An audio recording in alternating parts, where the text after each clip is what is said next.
My name is and I'm the program manager for the American Muslim Advisory Council. And we try to empower the Muslim community through civic engagement, community building, and education. And we were formed after a 2011 anti-Sharia bill was introduced in the Tennessee State Legislature. And unfortunately, that wasn't the first Islamophobic attack on our community. In 2008, we had a mosque in Columbia, Tennessee, that was burned to the ground. And then since 2010, if you've heard of the Islamic Center of Murfreesboro, they've endured a lot of hate through lawsuits and vandalism and protests. And even as recently as like 8 months ago, one of our mosques had a threat against it by somebody who said they were going to shoot up the people in the mosque. And this person had access to guns. And so one thing you have to understand is when we talk about Islamophobia, xenophobia, or racism, these are all rooted in white supremacy. And a perfect example of that is in October 2017, there was 2 White Lives Matter rallies in Tennessee, one in Murfreesboro and one in Shelbyville. And the reason why they picked those cities is because there were visibly Muslim population and refugee populations in those cities. So you can see how it all ties together.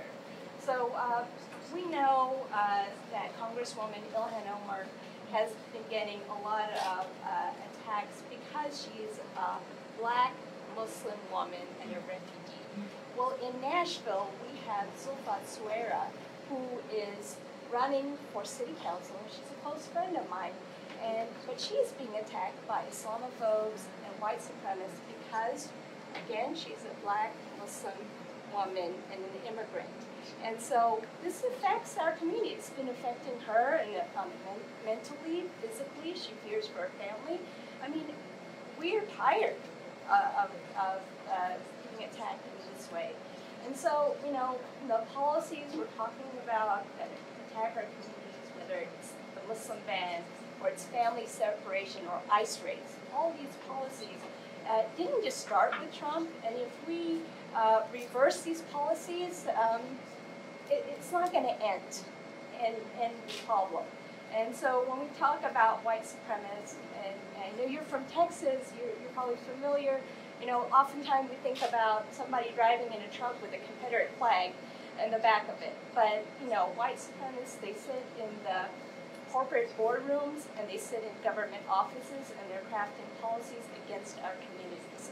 So, you know, we want to see a president who will call out Islamophobia, xenophobia, racism for what it is. So I'd like to hear more from you. You know, what will you do to dismantle white supremacy? And what will you do to help bring policymakers from our community to help have policies that affect our community? Yeah. Very happy to address that. Thank you for sharing all of that. It's really, really powerful. Sabina, there was this moment very early in the Trump administration where we were in El Paso and we were at an elementary school and we were in a 3rd grade classroom, and this girl who is 9 years old, Mexican-American, asks me why the president doesn't like her. And it really struck me as a father of little kids. And I told that story a couple weeks later to Houston, and a family pulled me aside and they said, it really resonates with us because our daughter's also in 3rd grade. We're Muslim, and she came home from school wondering if we should go back to another country. Never mind that she was born in this country, we were born in this country. It's our country just as much as it is anyone else's. She does not think that she belongs. What that does to that child's head, her conception of herself, her worth, her ability to contribute and be successful in this country, I can only imagine. And so I just want to acknowledge we're doing lasting, devastating damage to children, to people in the United States of America, when we conflate Representative Ilhan Omar with terrorists who attacked this country on 9/11. We are giving the President of the United States who did that is giving permission not just for open hatred, but violence. And we've seen hate crimes on the rise every single one of the last 3 years.